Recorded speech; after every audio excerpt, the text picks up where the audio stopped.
Hi everybody, welcome back to Mindset Go. This is the last word, and I'm Jimmy Young along with Mark Altman from Mindset Go. And Mark, another amazing Monday night Mindset Go mania. And I want your impressions of what you just saw tonight. Well, we had some new guests tonight, Jimmy, and the feedback I got from them is the theme that we always talk about, how much fun they had. Mm-hmm. And it continues to amaze me that when kids have the opportunity to get in front of a camera and talk and express their opinions and share their passions, it's amazing what gets accomplished. Yeah, and Lord knows I've been saying this for decades. If you give a kid a chance, they'll blow you away with their ability.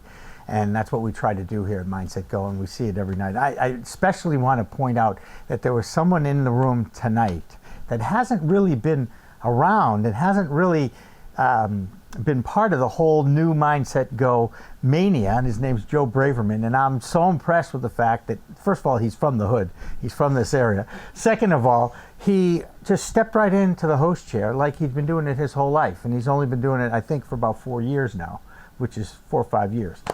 Very proud. I love walking in and seeing all the familiar faces. It means a lot to me.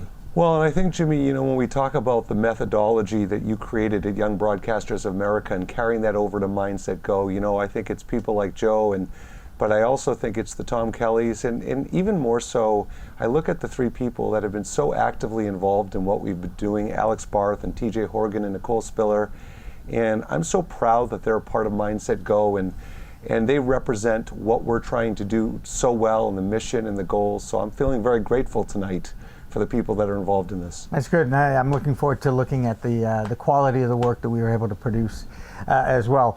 Okay, enough of that stuff. Forget the soppy stuff. Well, we want to talk sports because, first of all, I don't even know. Dare I ask how Cole did yesterday? He won his championship. Cole won his championship. Yes. All right. Yes. I was afraid because I hadn't heard. Yes. That's the best news of the day right there.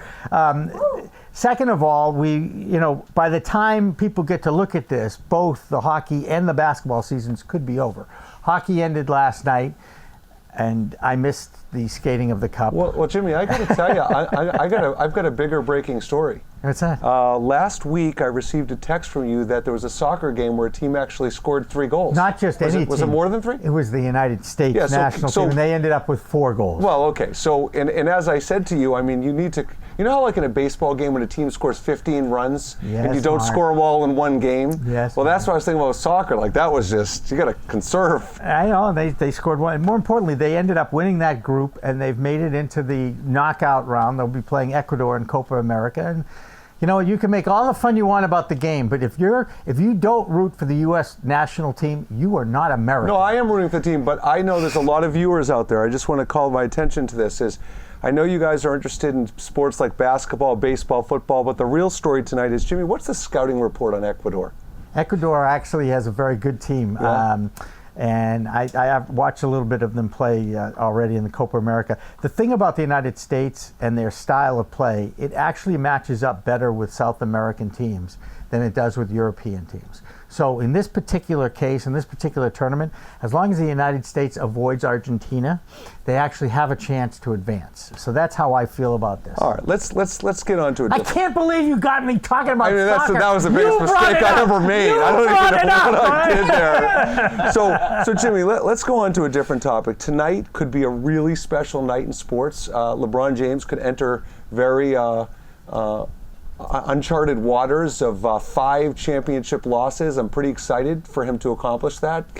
Just your thoughts on joining Jerry West and Wilt Chamberlain in championship failure? Well, it's very interesting. You just mentioned 2 of the greatest players of all time in national basketball history. And I still maintain that LeBron James, his ability puts him in that category in the top dozen. Okay?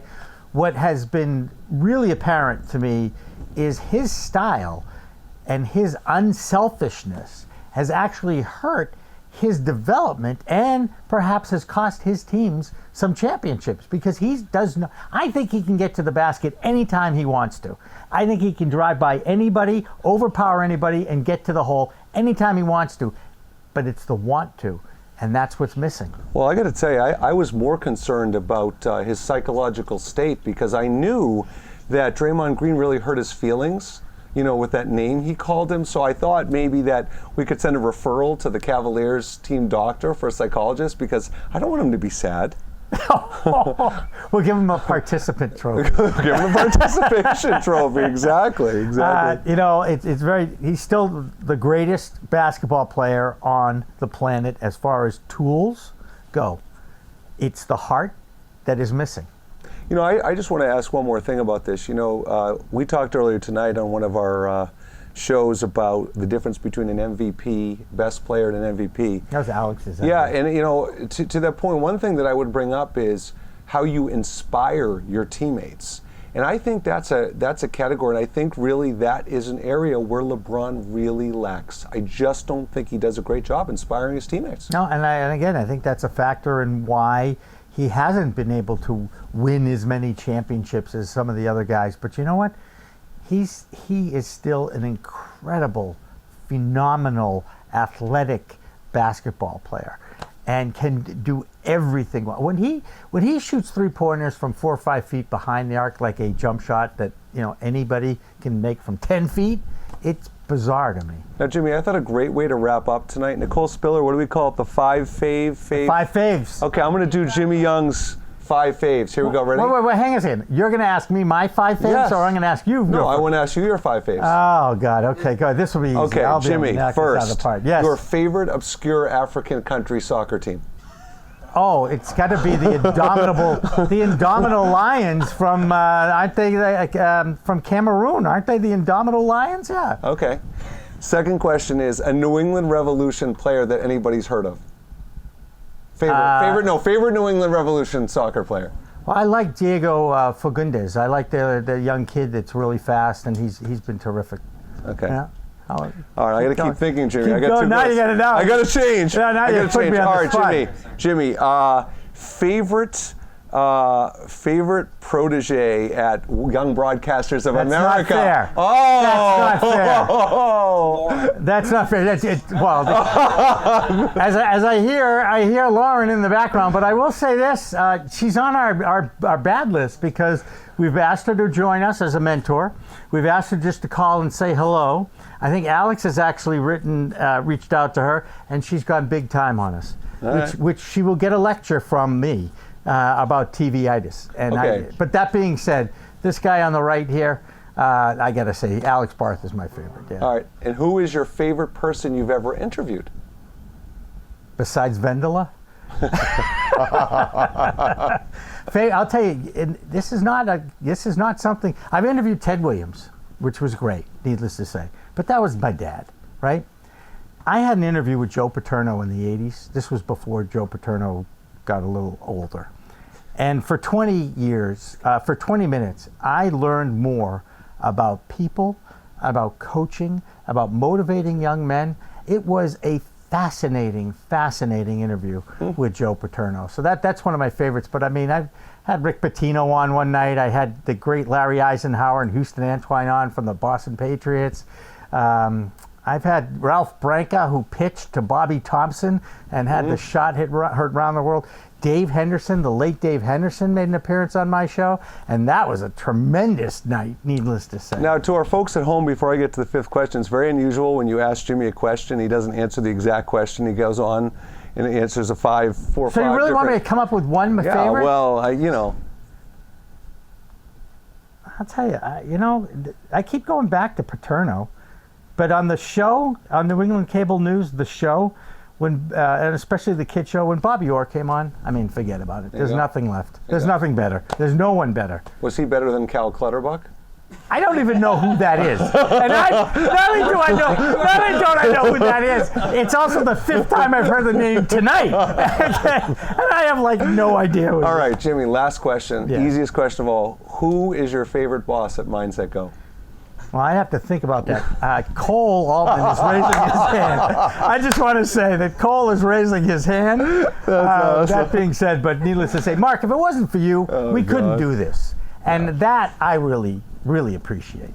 So let's keep it going. I mean, because I can tell you, we've improved, and we have more to improve on. Yep. And it's just going to get better and better. We hope that June 25th, the Metro Fest, the live stream that we do down at Bowditch Field, will be a tremendous success for all of us. And we invite anybody who happens to be watching this to come down to our booth, and I guarantee you we'll have time to talk to you because we've got a lot of time to fill. So with that being said, in the meantime, we've got Mindset Go Monday coming up next Monday. Alex, I'm sure, is already thinking about that and planning on some really cool guests to get. I don't have to worry about Nicole because she's had 2 tremendous guests so far. So, for Mark Altman and everybody here at the Mindset Go staff, Aaron Babcock, who was the technical director on this, and Scott Mullally, did I get it right? Mullally. Oh, I can't say it right, can I? Sorry, it's Scott. You And know, he if did a heck of a you job. took one of your pronunciation, I know I would. If I wrote it down, nameengine.com? nameengine.com. If Okay. I wrote it down, I'd know it. Just saying. So please stand by for more Mindset Go Mondays. They're a lot of fun, and thanks for watching.